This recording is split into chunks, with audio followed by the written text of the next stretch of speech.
बिस्मिल्लाहिर्रहमानिर्रहीम। अस्सलामुअलैकुम। मैं हूं आमिर और आप देख रहे हैं मेरा यूट्यूब चैनल। आज हम क्लास 9 की एक्सरसाइज 6.4 का क्वेश्चन नंबर 1 करेंगे। तो क्वेश्चन नंबर 1 जो हम करेंगे ये इस टेबल के अकॉर्डिंग होगा और ये टेबल आपकी बुक के ऊपर दिया गया है। इसके अकॉर्डिंग सारे क्वेश्चन जो है ना वो इसके सॉल्व होंगे। तो सबसे पहले हम देखें तो साइन जो है, साइन 0 डिग्री पर कितना है, 0 है। 30 डिग्री पर कितना है, 45, 60, 90 तक। तो ये जो टेबल है इसको आप लोगों ने जुबानी याद कर लेना है। ये जुबानी याद करने के बाद ये सारे आपको आसानी से क्वेश्चन आ जाएंगे। तो अब हम क्वेश्चन नंबर 1 की तरफ चलते हैं। तो हमारे पास है साइन 30। अब ये देखें ये साइन है और इसमें 30 किसके बराबर है, 1/2 के। तो साइन 30 हमारे पास किसके बराबर आया, 1/2 के। उसी तरह आगे आ जाए तो काज है, काज 30। अब काज है, काज 30 ये है। तो ये हमारे पास किसके बराबर है, ये है 3 का जज़र और नीचे हमारे पास क्या है, 2। और इसी तरह आ जाए तो tan। अब tan के साथ आ गई ये पाई।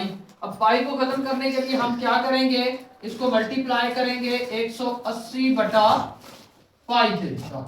तो ये पाई पाई से खत्म हो गई और 6 एक बार 6, 2 बार 12, 6 3 बार 18, तो ये 30 आ गया। तो tan हमारे पास कितना आ गया, वो tan आ गया है 30 डिग्री।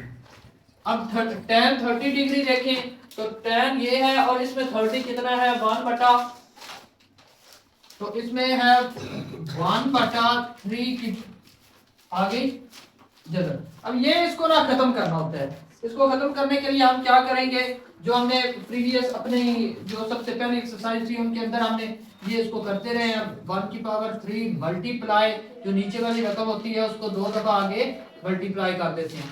तो ये ऊपर क्या बन जाएगा, ये 3 और नीचे क्या बन जाएगा, 3 की 2 का जज़र। ये 2 इससे खत्म हो जाएगा तो हमारे पास क्या आएगा, ऊपर 3 और नीचे क्या आएगा, 3।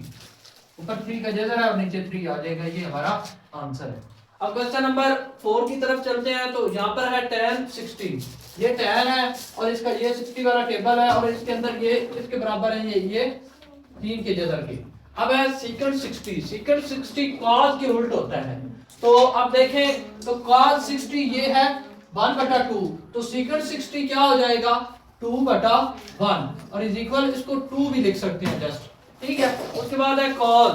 अब cos के अंदर फिर आ गया पाई। पाई को खत्म करने के लिए 180 बटा पाई से हम क्या करेंगे, मल्टीप्लाई करेंगे। ये पाई पाई से खत्म, 3 एक बार 3, 3 6 बार 18।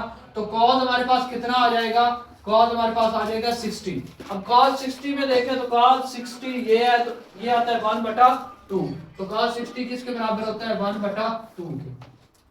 क्वेश्चन नंबर 7 है हमारे पास cot 60। अब cot जो होता है वो tan के उल्ट होता है। तो tan 60 हमारे पास कितना है, वो है 3। तो cot 60 क्या आएगा, 1/3। तो cot हमारे पास 60 क्या आएगा, 1/3 का जज़र आ जाएगा। अब ये नीचे है तो इसलिए इसको क्या करेंगे, इसको 1/3 मल्टीप्लाई क्या करेंगे, 3 का जज़र और 3 का जज़र।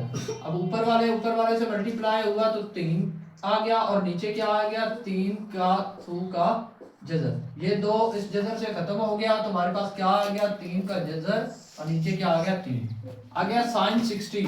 साइन 60 देखें तो साइन 60 हमारे पास क्या है, 3/, ये क्या है, 3 का जज़र बटा 2। हमेशा जब जज़र नीचे होता है तब हम ये वाला काम करते हैं, इसके नीचे जज़र नहीं है इसलिए ये वाला काम नहीं करेंगे।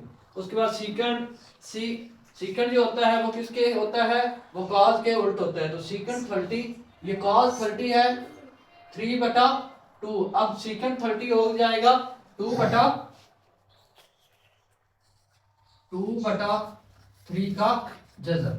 तो इसको भी हम मल्टीप्लाई करेंगे क्योंकि नीचे जज़र आ चुका है। तो 3 के साथ और 3 के साथ, ठीक है। अब ये दोनों ऊपर देखें तो ऊपर 2 आ गया और 3 का जज़र आ गया, नीचे 3 और 3, ये आ गया 3 के जज़र का स्क्वायर। अब स्क्वायर और ये आपस में खत्म हो गया तो हमारे पास आंसर क्या आएगा, 2, 3 का जज़र और नीचे क्या आएगा, 3। अब आगे चले क्वेश्चन नंबर 10 की तरफ। तो कोसेक 30 है, ये साइन का उल्ट होता है। तो साइन 30 हमारे पास क्या है, 1/2। तो कोसेक 30 हमारे पास क्या हो जाएगा, 2/1 और इसको हम 2 भी लिख सकते हैं। आगे हमारे पास है साइन 45। अब साइन हमारे पास 45 है तो ये है 1/2 का जज़र। अब 2 का जज़र है ये देखें, तो जब जज़र नीचे होता है तो तब हम रेसिप्रोकल वाला काम करते हैं। तो ये 2 का जज़र आ गया, ये भी 2 का जज़र आ गया। तो अब देखें ऊपर क्या आएगा 2 का जज़र, और नीचे क्या आएगा 2 के जज़र का 2 का स्क्वायर। ये स्क्वायर और ये इससे खत्म हो गया तो हमारे पास आंसर क्या आएगा 2 का जज़र बटा 2। ये हमारा आंसर है। अब इसी तरह क्वेश्चन नंबर 12 की तरफ चले। आखिरी क्वेश्चन है हमारे पास cos पाई बटा 4। अब हम क्या करेंगे, इसको 180 बटा पाई से मल्टीप्लाई करेंगे। ये इससे खत्म, 4 एक बार 4, 4 4 बार 16, और उसके बाद 2 बचा 20 बना, 4 5 बार। तो ये कितना आया cos हमारे पास आ गया 45 डिग्री। अब cos 45 में है 1/2 का, इसमें है 1/2 का जज़र। अब इसको नीचे वाले जज़र को खत्म करने के लिए अब देखें तो ऊपर क्या आ गया 2 का जज़र, और नीचे क्या आएगा 2 का जज़र की 2। तो इज इक्वल ये जज़र और ये मुरब्बा और जज़र आपस में खत्म, ऊपर 2 का जज़र और नीचे 2। यही हमारा आंसर है।